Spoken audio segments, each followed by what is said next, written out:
కానీ పెద్దలు ఎప్పుడో చెప్పిండ్రు నిజం కడప దాటే లోపల అబద్ధం ఊరంతా తిరిగేస్తుందట.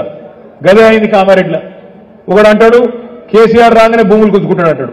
అరే ఎందుకు గుంజుకుంటాడు రబ్బాయిని మనం సంజాయించే లోపలనే అయ్యో గుంజుకుంటాడట ఇది పోతుందట అది పోతుందట మొత్తం ఇంకా రోడ్డు రానే లేదు, నా భూమి పోతుందట నీ భూమి పోతుందట అసైన్డ్ భూములు గుంజుకుంటాడట. ఇట్లా ఇష్టం వచ్చిన ప్రచారాలు చేసి అదొక రకమైన మోసం. రకరకాల ప్రచారాలు, ఒకటి కాదు రెండు కాదు. కేసీఆర్ ఇచ్చిపెట్టిపోతాడు కామారెడ్డి, గెలిస్తే ఇక్కడ ఉంటాడా? గజ్వేల్లో చెప్పిండు నేను అటే పోతా అన్నాడు, ఇక్కడ ఉండడు నేనే ఈడుంటా అని ఒక ఆయన. ఇట్లా రకరకాల ప్రచారాలు చేసి రంగుల కళ లాంటి సినిమా చూపెట్టి ఇష్టం వచ్చిన హామీలు నోటికొచ్చిన అసంబద్ధమైన నోటికొచ్చిన హామీలు ఇచ్చి ఇవాళ కాంగ్రెస్ గవర్నమెంట్కి వచ్చింది, ఇక్కడ బీజేపీ ఎమ్మెల్యే గెలిచింది. సరే అది జరిగిపోయింది. నా విజ్ఞప్తి మీ అందరితో ఒకటే, మనం నిరాశ పడవలసింది హతాశులు కావాల్సింది ఏమీ లేదు. ఎందుకంటే మీ ఉమ్మడి నిజామాబాద్ జిల్లాలో 9 సీట్లు ఉన్నాయి. కామారెడ్డి నిజామాబాద్ కలిపితే 9 శాసనసభ నియోజకవర్గాలు ఉన్నాయి. ఇక్కడ 2 గెలిచినాం, బాల్కొండ గెలిచినాం, బాన్స్వాడ గెలిచినాం.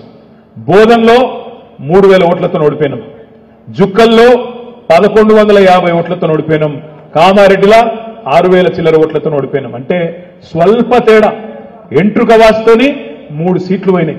లేకపోతే ఆ 3 కూడా గెలిస్తే ఇవాళ 9లో 5 మనమే ఉందుము, ముంగట మనమే ఉందుము. కానీ చిన్న చిన్న పొరపాట్లు, చిన్న చిన్న లోటుపాట్లు, చిన్న చిన్న మనకుండే పట్టింపుల వల్ల కొంత నష్టం జరిగిన మాట వాస్తవం. కానీ నేను మిమ్మల్ని ప్రార్థించేది కోరేది, మా ఎలక్షన్ అయిపోయింది, ఎమ్మెల్యే ఎలక్షన్ అయిపోయింది. మనకు ప్రజలు 3వ వంతు సీట్లు ఇచ్చారు. 119 సీట్లల్లా 39 సీట్లు అంటే తక్కువ సంఖ్య ఏం కాదు. 39 సీట్లు ఇచ్చి గౌరవప్రదమైన ప్రతిపక్ష పాత్ర ఇచ్చిండ్రు. మనం ప్రజలకు కూడా ధన్యవాదాలు చెప్పాలి. ఎందుకంటే తెలంగాణ తెచ్చినాం కాబట్టే 10 ఏళ్లు మనకు ప్రభుత్వాన్ని ఇచ్చిండ్రు, నడిపించే అవకాశం కూడా ఇచ్చిండ్రు. వాళ్ళ తప్పేం లేదు. నిజంగా చెప్పాలంటే రేవంత్ రెడ్డి తప్పు కూడా లేదు. రేవంత్ రెడ్డి కుల్లా చెప్పిండు, సిగ్గుపడలేదు, టీవీలలోనే చెప్పిండు. ప్రజలు మోసపోవాలనే కోరుకుంటారు, ప్రజలు మోసగాళ్లనే నమ్ముతారు, మాకు మోసం చేయక తప్పదు, ప్రజలు కోరుకునేదే మేము చేస్తాము అని రేవంత్ రెడ్డి చెప్పిండు. ఆయన నిజంగా చెప్తున్నాడు, నిజాయితీగా చెప్పిండు. మోసగాడైనా నిజాయితీ గల మోసగాడు రేవంత్ రెడ్డి, నిజాయితీ గల మోసగాడు. మోసం చేస్తా అని చెప్పిండు, మోసం చేసిండు.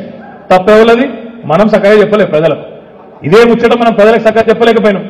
ఎందుకంటే మీకు తెలుసు, పెద్దోళ్ళు చెప్తారు మన ఊళ్ళల్లా, గొర్రె ఎవరన్నా నమ్ముతుంది, మరి గదే అవుతుంది. మోసపోయేటోళ్ళు మోసం చేస్తూనే నమ్ముతారు, అదేం దరిద్రం. గట్లే ఉన్నది కథ. చూడు ఎన్నెన్ని మాటలు మా సిరిసిల్లలు అంటారు పొంకనాల పోతిరెడ్డి అని.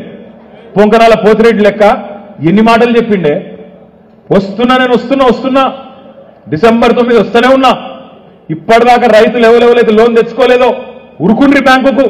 డిసెంబర్ 8 దాకా ఉరికి 2 లక్షలు తెచ్చుకోండి, డిసెంబర్ 9 నాడు నేను సంతకం పెడతా, రుణం మాఫీ చేస్తా అని చెప్పి నరికిండు పొంకనాల పోతిరెడ్డి. ఏమైంది? డిసెంబర్ 9 వాయ్, జనవరి 9 వాయ్, ఫిబ్రవరి 9 వాయ్, ఇవాళ ఏమిటిది మార్చి 9 కూడా వీకింది. మరి యాడ్ చేయొద్దా రేవంత్ రెడ్డి గారికి? తారీఖులు నువ్వే చెప్తావు, ఎవరు చెప్పమన్నాడు నిన్ను? తారీఖు